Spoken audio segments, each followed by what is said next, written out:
Well, hello there, and welcome back.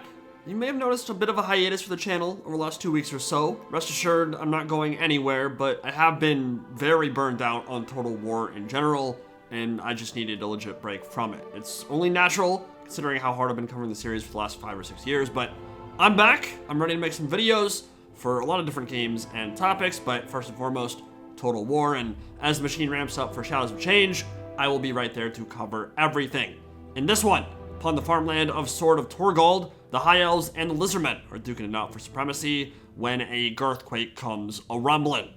For the High Elves, a staunch line of spears and archers in the shadow of Minaithnir's great wings, Imrik of Caledor's majestic Star Dragon as the legendary lord and mount upon him. He's got a powerful single target debuff, map-wide wall ability that causes fear, and strawberry milkshake breath attacks to drown him like Dairy Queen.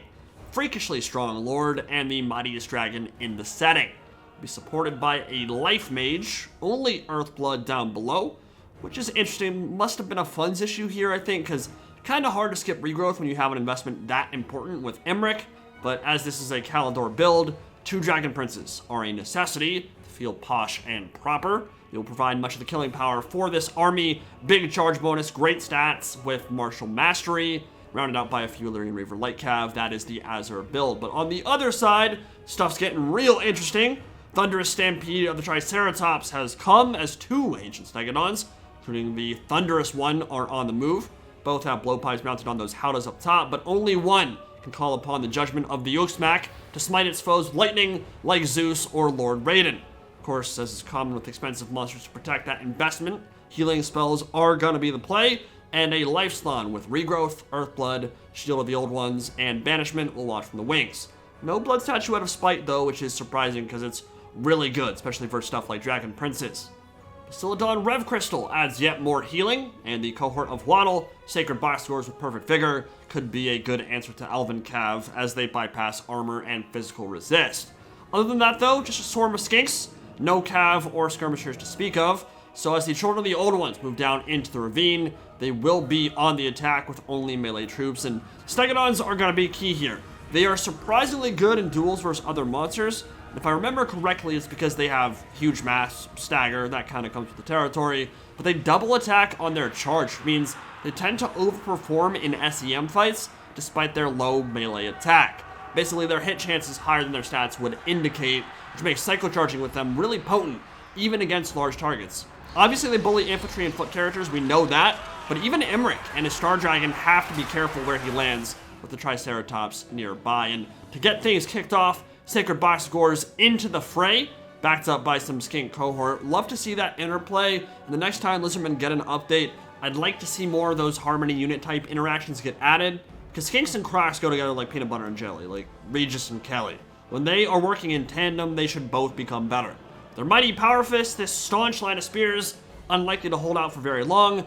Imrik will activate the first of his 3 Dragon Horns for that map-wide plus 24 melee attack and fear, but expects regular spears to just kind of buckle under the weight of this initial assault. Preemptive regrowth on the Thunderous one, really good idea. Knows that with 3 or 4 archers focus firing in on that, even 130 armor does not go very far, so keeping the Stego topped off and healthy, and then adding a word save bubbled nope on top of that. Pretty good idea. Imrik maneuvering into position for a big-time breath attack down the length of the battle line that will precipitate a rout on the High Elf left flank, but did some good damage to the cohort of Waddle and the skinks there as well. Banishment on the archers in the rear. Get another good look at Minaithnir as he unleashes a torrent of flame into the Children of the Old Ones. But the Lizardmen are through, and that means the Dragon Princes are rallying, and they are going to begin their stampede. Charging forth into the fray, their cyclocharging is going to be a big part of the High Elf strategy here. The Azure need good performances out of them, because as strong as Imrik is, he is unlikely to solo carry the entire battle, especially not without regrowth for that extra burst healing. Simply aren't going to heal cap if Earthblood is your only source of regen. Here come the Dragon Princes, arrogant and aggressive in equal measure. Earthblood healing them up as they make contact. Imrik is in the thick of it now. Cohort of Waddle are fighting, but Rev Crystal to top them off as they just took a big charge from the Dragon Princes. Stegadons are stomping their way over. High Elves may look to retreat from that side. Dragon Princes and Illyrian Reavers are going to have free reign over here. And in fact, a gorgeous hammer and anvil into the Sacred Kroxigors, which are not known for their melee defense. They're actually kind of squishy, both to missile fire and to big-time charges from elite heavy cavalry. You don't want your Kroxigors getting charged. If you are the one charging, or you already have the cav pinned down, that is where those Sacred Kroxigors can really put in a ton of work for you. But they will crumble under melee pressure, and I'm really liking the High Elf formation here. They're really spread out. They've got a firing line, kind of a half moon. All of their archers positioned at max range, and this makes the approach difficult for the Lizardmen, because while they've broken through in quite a few spots, it's just not a very big army once some skinks have been run down by the Caledorian heavy cav. Which means the Stegadons that are left have to make choices on where to go and which units to shut down. A lot of these archers will be able to fire their full stockpiles, I think, because this Lizardmen build doesn't have a lot of backline pressure in the form of Cold Ones or Pterodons. They're basically just going to try and brute force their way through the missile storm. Life Mage got caught out, which isn't the biggest deal in the world that she's being trampled by a Stegadon, considering that she's on foot. Not a lot of investment in her, didn't have regrowth like we said, not very expensive when Earthblood is her only spell and she's running around without a mount. But yeah, not a great situation for her. Dragon Princes are trying to provide some cushion to allow her to escape. High Elves would like to have Earthblood in the late game if possible. It'll take a really long time to get lots of healing sent Imrik's way. It's not a single target healing type of spell. But the Dragon Princes are doing a great job of clearing up the back line. Any skinks that make their way through are being run down. Dragon Princes are going to want to stay away from the judgment of the Uxmak, though. The Thunderous One channeling all forms of electricity and smacking his way through that elite Caledorian heavy cav. More Stegadons coming over. Second Dragon Horn activates from Minaithnir, and that means plus 24 melee attack and fear map-wide for all these spears, which means even with poison, Imrik is hitting at 100 melee attack, not even counting his charge bonus after he landed. Banishment hitting the back line of the Azure archers and killing a bunch of them, really nicely positioned.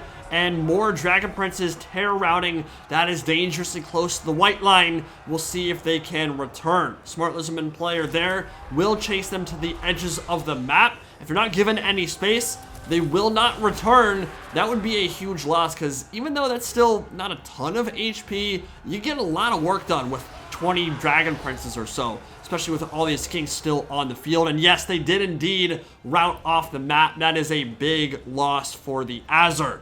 I think that mage is gone too. So Thunderous One, even though it hasn't done a crazy amount of killing thus far, definitely making its presence felt. Not very common to see Stegadons chasing units off the battlefield. Not really known for their mobility. Imrik, forced to flee in the face of this Dino Fury. Can't be like Turok right now. Not a good idea to face down the wrath of all those prehistoric creatures alone. But the archers and Lothran Seaguard can shift their focus to the Slann. And even though it has 40% missile resist, pin cushioning that Mage Priest is probably top priority. The more healing it can send the way of the Stegadons and the cohort of Waddle, the harder this is going to be for Imrik the Dinosaur Hunter. So, Lord of Dragons activated as he charges in. He's wavering, he is going to be okay, but took a lot of damage there, and under that ward save was a tough place for the High Elves to fight, and the Ancient Stegadons are causing all kinds of problems for the High Elves right now. But they do have the numbers advantage. Majority of the skinks have been cleared out. Most of the Kroxigors are dead. It's down to the SEMs for the Lizardmen. The High Elves have the mobility advantage, and they have the archers. They can start focus firing the Mage Priest, and yeah, that 40% missile resist helps, but it's a big fat toad. You got a big ass hitbox, and that Slann's health bar is dropping real quick.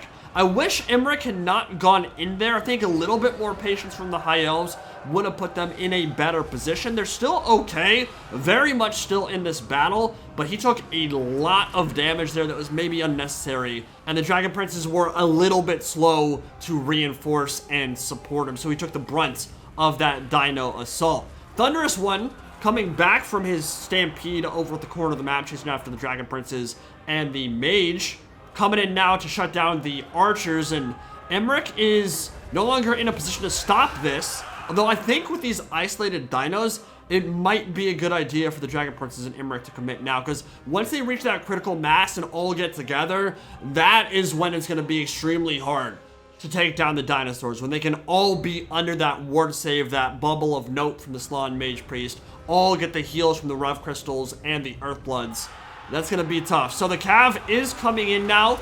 Imrik smells blood in the water, sees the Slann Mage Priest dropping low, and dry humping, not my favorite animation, but really well played when the High Elves there. He noticed it right away. A lot of the times, it's really common for even experienced players to not notice that, to not disengage and then recharge. Kind of unfortunate because I think he could have got some good damage in on the Slann Mage Priest and possibly sniped him out entirely. Although that Lord of Dragons was a bit preemptive, used it on the cohort of Waddle about a minute ago. Could have saved that for the Slann there and probably dumpstered it, but of course the animations kind of screwed up the dragon anyway. So he's like, screw it, done with that fight, gonna retreat and go elsewhere because, as we see the ward save coming down with all three dinos now matched up and under the protective wing of that Mage Priest, the children of the older ones were surging on this side with a Bloodstone cohort and the remnants of the sacred Kroxigors. So Imrik and his Dragon Princes dealt with that threat quite handily, and now they have to think about how to take down this monster mash. Lizardmen have played it super well on keeping his dinos healthy. They are literally all full health, which is super impressive. I mean, that Rev Crystal and Regrowth combination is crazy. The Ward Save's been putting all kinds of work in for the children of the old ones as well.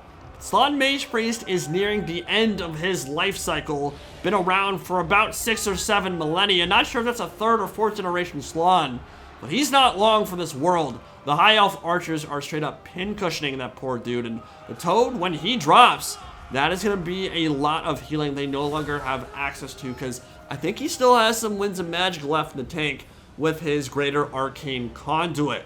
So the High Elves are going to reposition. They are on the back foot. The balance of power is in favor of the Lizardmen. But if they can take out that Mage Priest, who's about to rout off, which might give Imrik and Minaithnir a chance to snack on some fat Toad booty. A lot of protein and omega-3 fatty acids in Slann butt. Though honestly, Star Dragon probably eats butt, because he's a dragon. I mean, he doesn't have a problem with that. I bet Imrik doesn't, though. I bet Imrik is not a generous lover. Caledorians sure are contentious people. Very selfish, very entitled. In the bedroom, I bet Imrik is all about Imrik. Which doesn't exactly assuage the Slann's fears here, because he's about to be consumed and sent back to, well, I don't know, was he eaten or was he sent back to Hexadal? Or Zlanwapek or one of the other sister cities? Either way, the Mage Priest has fallen and he can't get up, and that leaves the Cretaceous Carnival, the Jurassic Jamboree, the Prehistoric Party, and things are about to get messy. High Elf archers are standing their ground. They have to. They have no option to run away. They're going to shoot, get all of the point-blank volleys in that they can, but the dinosaurs are a-coming, and Imrik of Caledor and Minaithnir have a heavy load to lift. We've only seen one breath attack, I think, thus far. That was the second. It wasn't great. The dinosaurs were moving. It can be hard to time that so that they're not in the middle of an animation and effectively dodge it. One of the better ways is probably send in some Illyrian Light Cav just to pin them down, prevent them from dodging, and then unleash, because a big breath attack here could maybe swing things back in the Azur's, not favor, but back towards the middle anyway, back towards balanced. Imrik still has the ability to take down any of these dinosaurs in a 1v1 fight. He had that Rev Crystal isolated just a few moments ago, but an awkward and missed charge was unable to prevent the Ankylosaur from linking back up with the double Triceratops, and now all three dinos are back together once again in the midst of a sea of Lothern Sea Guard. Those spears could help a lot in this situation. Dragon Princes are still around too. Imrik with Lord of Dragons, minus 24 melee attack, minus 40 melee defense, could be a huge swing in these duels. Ancient Stegadon's like, you treat me like a piece of meat, cause you're prime rib, baby. 28 MA, 34 MD. It kind of has horrible dueling stats, but both monsters, the Thunderous One and the Ancient Stegadon, have both done very well in duels this game. And that's just a function of how Stegadons work in Total War Warhammer. They really do perform great in monstrous fights and against cavalry as well. Dragon Princes are feeling that right now. They have a full surround off. The High Elves are in there. Big time breath attack. Dinosaur is about to rout, but that balance of power is swinging super heavily in favor of the Lizardmen, and that is a mass rout. Imrik will not be given the opportunity to clutch this one out. Did everything that he could, but a few hasty engagements and some good healing on the Lizardman side made it a little bit too tall an order, but nicely played to both players there. Some really good plays, great cavalry micro on the High Elf side, and good stuff from the Dinos and Kroxigors there. I think the cohort of Wano actually did quite a bit of damage to Imrik that game. And yeah, healing was a gigantor factor in this battle. It's why I think if you pick Imrik, you want to bring regrowth. As boring as it is sometimes, you want to get the most use out of your Lord. And if you're going to spend 3,000 on a Lord, you need that burst healing. I think the reason he didn't bring it this game was because he wanted to bring another unit, and a full unit of Dragon Princes can certainly help. Regrowth could be the difference between fielding those or not, but overall, well played to BBB, Cool Umbrella, and Black, and I'll see you all in the next one. Peace out.